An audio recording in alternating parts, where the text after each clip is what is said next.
Most people believe the Matrix is something external. Screens, governments, institutions, ideologies, those are secondary. The actual grid that holds the majority is emotional and energetic.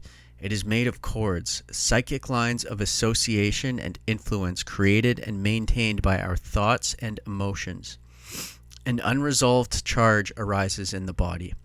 Restlessness, longing, indignation, fear, desire. Unable to stay alone with it, the person often reaches through screen portals for a matching frequency. Endless scrolling, news, personalities, grievance narratives, sexual images, comment threads, or spiritual teachers. Sometimes the discharge happens through activity, going out, work, socializing, or projecting the charge onto random people in the environment.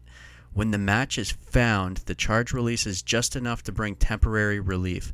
The cord strengthens. Over time, these cords form a dense living web. The person experiences the web as interest, caring, staying informed, compulsion, addiction, or being engaged.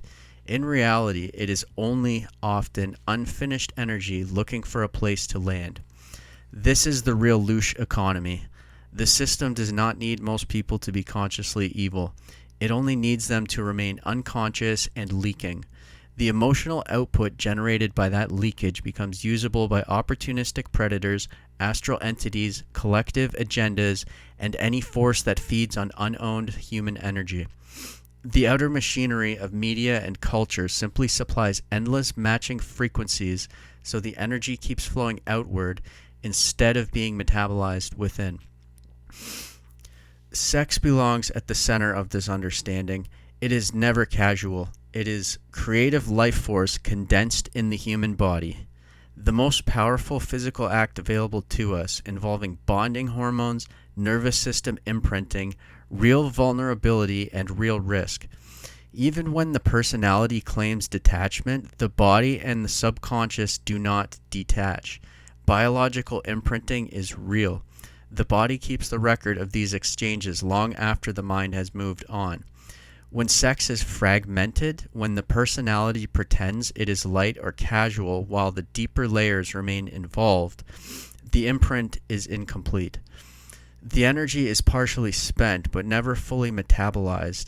What remains is a residue, a cord that still seeks resolution, a charge that continues to look for matching frequencies. This is why repeated, dissociated, or purely recreational sexual activity rarely ends the compulsion. It feeds the loop while leaving the underlying movement unfinished. The same law governs every emotional and creative engagement with the outer world. External objects and acts are not sacred in themselves. They become sacred only through the quality and quantity of living energy we invest in them. That energy is limited. Every unconscious cord costs something. Freedom does not come from rejecting the world or from trying to rise above desire. It comes from the opposite movement, fully entering what one is already tied to, honoring the charges and the projections with respect, and staying with them long enough for the transformations to complete themselves inside. This is the alchemical work.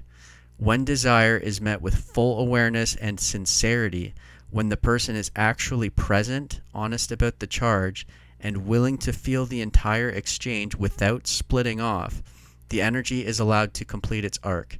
Because nothing essential is being denied or deferred, the charge can finish. Once it has finished, the compulsive pressure drops.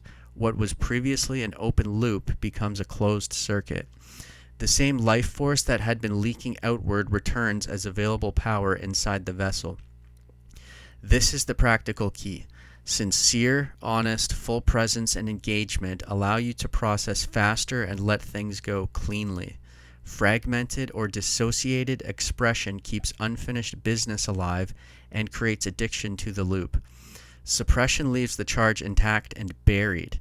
Only conscious completion dissolves the drivenness. When that process is lived, the outer hooks lose their power. The subconscious is no longer backed up with unresolved charge that needs to be projected outward. What once felt magnetic becomes noisy and irrelevant. One can still look, still interact, still be warm, yet the compulsive pull is gone. That is the difference between repression and integration. Integrated people do not need to hide or go cold. They can participate at the level that is clean and then return to their own current without residue. The cords are cut not by force but by completion. What remains is a sealed vessel and a clearer will.